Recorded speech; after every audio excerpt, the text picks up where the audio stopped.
അപ്പം 2026 പൂരം കൊടിയേറി മക്കളെ. അതായത് IPL സ്റ്റാർട്ട് ആയിട്ടുണ്ട്. ഇന്നത്തെ മത്സരം റോയൽ ചലഞ്ചേഴ്സ് ബാംഗ്ലൂരും സൺറൈസേഴ്സ് ഹൈദരാബാദും തമ്മിലായിരുന്നു. അപ്പൊ എന്തായാലും വാശിയേറിയ മത്സരത്തില് സൺറൈസേഴ്സ് ഹൈദരാബാദ് ആദ്യം ബാറ്റ് ചെയ്തു. അതിന്റെ അകത്ത് ഇഷാൻ കിഷന്റെ 80 റൺസ് ആയിരുന്നു എടുത്തു പറയേണ്ടത്. അദ്ദേഹം ബാറ്റ് ചെയ്തത് വളരെ എന്താ പറയുന്നത്, നമ്മൾ ആ വേൾഡ് കപ്പിൽ കണ്ടതിന്റെ ബാക്കിയായിട്ടുള്ള ഒരു പോരാട്ടമായിരുന്നു.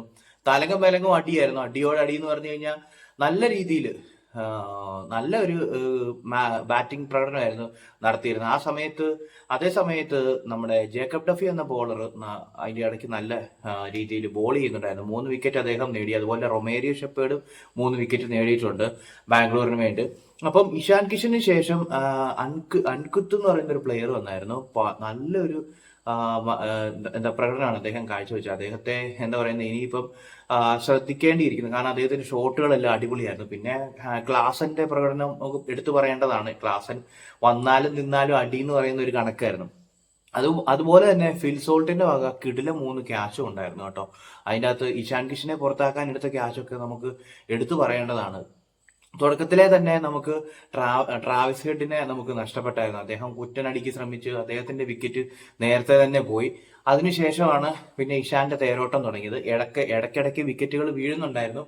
പക്ഷെ എന്നിരുന്നാലും ഇഷാന്റെ ആ ഒരു സ്കോറിന്റെ പിൻബലത്തിൽ, അതുപോലെ ക്ലാസന്റെ മികവിലും അൻകുത്ത് എന്ന് പറയുന്ന പ്ലെയർ അവൻ നന്നായിട്ട് കളിച്ചിട്ടുണ്ട്. 43 റൺസാണ് നേടിയത്.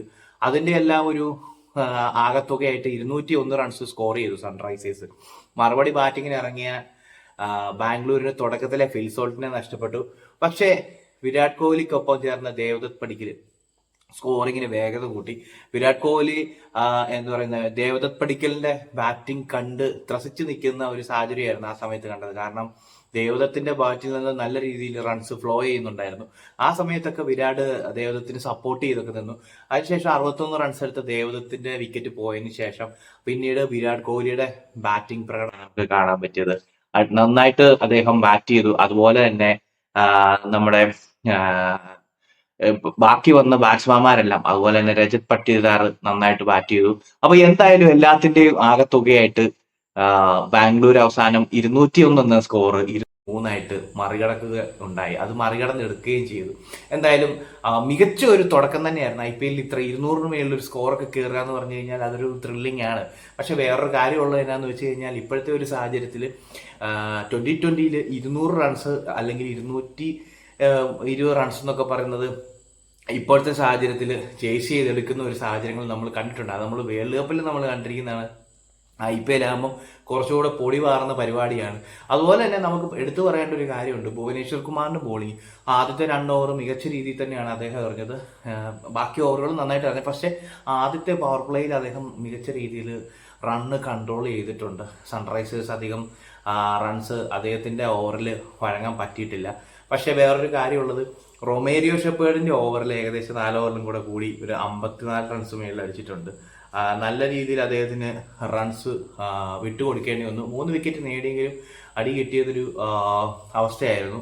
പിന്നെ പറയാനുള്ളത്, മൊത്തത്തിൽ നോക്കുമ്പോഴത്തേക്കും ഭയങ്കര കളറായിരുന്നു. ഇതിന്റെ തുടക്കത്തിലുള്ള ആവേശവും കാര്യങ്ങളും എല്ലാം അത്യാവശ്യം നല്ല രീതിയിൽ തന്നെ ഉണ്ടായിരുന്നു. ഫിൽസോട്ടിന്റെ ക്യാച്ചുകളൊക്കെ വളരെ മികച്ചതായിരുന്നു, നമുക്ക് പറയാതിരിക്കാൻ മേല. അതുപോലെ തന്നെ ദേവദത്ത് പടിക്കലിന്റെ ക്യാച്ച് എടുത്ത ക്ലാസൻ, അതൊരു മികച്ച ക്യാച്ചായിരുന്നു. എന്തായാലും അതായത് പൂരം ഇപ്പൊ തുടങ്ങി കൊടിയേറിയിട്ടുണ്ട്.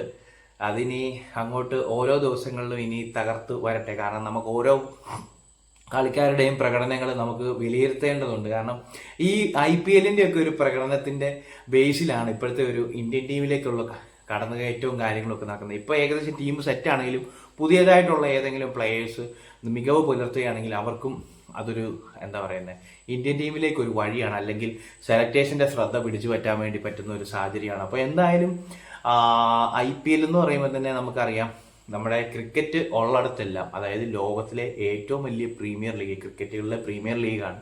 അതിനെ കവച്ചു വെക്കാനായിട്ട് വേറെ നിലവിൽ സാഹചര്യങ്ങളൊന്നുമില്ല. അപ്പോൾ എന്തായാലും അതുപോലെ തന്നെ ഓസ്ട്രേലിയയിൽ നടക്കുന്ന കുറച്ച് ക്രിക്കറ്റ് ലീഗുകളൊക്കെ ഉണ്ട്. അപ്പം അതൊക്കെ അത്യാവശ്യം ബിഗ് ബാഷ് ലീഗിനെ കുറിച്ച് ഞാൻ പറയേണ്ട കാര്യമില്ല. അതൊക്കെ മികച്ച രീതിയിൽ പോവുകയാണെങ്കിൽ പോലും അത്യാവശ്യം പ്രൗഢിയും പൈസ ഇറങ്ങും വളരെ ഗ്രാൻഡായിട്ട് ഇപ്പോൾ പോകുന്നത് IPL ആണ്. അപ്പോൾ അതിനെ കവച്ചു വെക്കാനായിട്ട് പറ്റത്തില്ല. എന്നൊരു സാഹചര്യത്തിൽ കൂടെയാണ് പോകുന്നത്. കാരണം ഇപ്പോൾ BCCI ആണല്ലോ മൊത്തത്തിൽ ICCനെ കൺട്രോൾ ചെയ്യുന്നത്, നമുക്കറിയാവുന്ന ഒരു കാര്യമാണ്. അപ്പോൾ എന്തായാലും ഇന്ന് നടന്ന മത്സരത്തെക്കുറിച്ച് പറയാനാണെങ്കിൽ നമുക്ക് അത്യാവശ്യം ത്രില്ലടിച്ച് കാണാൻ പറ്റിയ ഒരു മത്സരമായിരുന്നു. ഇതിൻ്റെ ഇടയ്ക്ക് വിരാട് കോഹ്ലി ക്യാച്ചൊക്കെ നഷ്ടപ്പെടുത്തുന്ന സാഹചര്യങ്ങളൊക്കെ ഉണ്ടായിരുന്നു. പക്ഷെ അതൊന്നും നമുക്ക് അതിനകത്ത് ശ്രദ്ധിക്കേണ്ട കാര്യമില്ല. കാരണം അദ്ദേഹം സ്കോർ ചെയ്തിട്ടുണ്ട്, ഫീൽഡിലും നിറഞ്ഞു നിൽക്കുന്നുണ്ടായിരുന്നു. നമുക്ക് ക്യാച്ചസ് വിൻസ് ദ മാച്ചസ് എന്നാണല്ലോ പറയുന്നത്. പക്ഷെ ആ പോയ ക്യാച്ച് ചിലരൊക്കെ അദ്ദേഹത്തെ കളിയാക്കുന്ന സാഹചര്യം, ആരൊക്കെ വിരാട് കോഹ്ലിയെ കളിയാക്കാനിരിക്കുന്നു അവർക്കൊക്കെ ഒരു വീണ് കിട്ടിയ അവസരമായിരുന്നു. പക്ഷെ അദ്ദേഹം അത് ബാറ്റിങ്ങിൽ കൂടെ അത് നികത്തിയിട്ടുണ്ട്.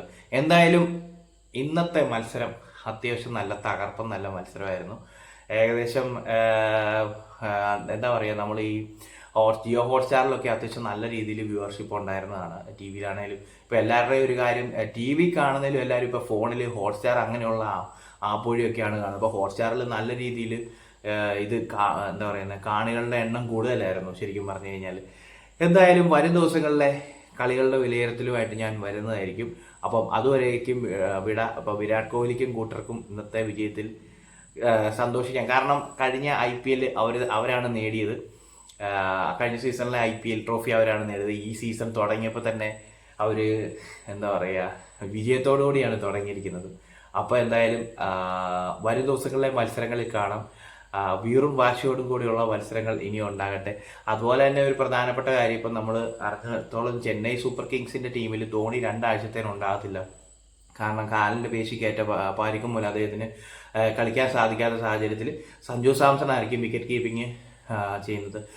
എനിക്ക് തോന്നുന്നു ചെന്നൈ സൂപ്പർ കിങ്സ് സീസൺ തുടക്കത്തിൽ തന്നെ ഇങ്ങനെ ധോണിയെ നഷ്ടമാകുന്ന സാഹചര്യം 2009-ലാണ് ഉണ്ടായിട്ടുള്ളത്. അതിനുശേഷം ഈ ഒരു വർഷമാണ് ആയത്. പിന്നെ മാത്രമല്ല അദ്ദേഹത്തിന്റെ പ്രായവും ഫിറ്റ്നസ്സും എല്ലാം ഒരു ഘടകം കൂടിയാണ്. അപ്പം അങ്ങനെയുള്ള ഒരു സാഹചര്യത്തിൽ അദ്ദേഹത്തിന്റെ പ്രസൻസ് തന്നെ വളരെ നല്ല ഒരിതാണ്. നമുക്ക് പറയാം, ഗ്രൗണ്ടിൽ അദ്ദേഹം ഇറങ്ങുമ്പോൾ ഉണ്ടാകുന്ന ഒരു ഓറയൊക്കെ നമുക്ക് അറിയാവുന്നതാണ്.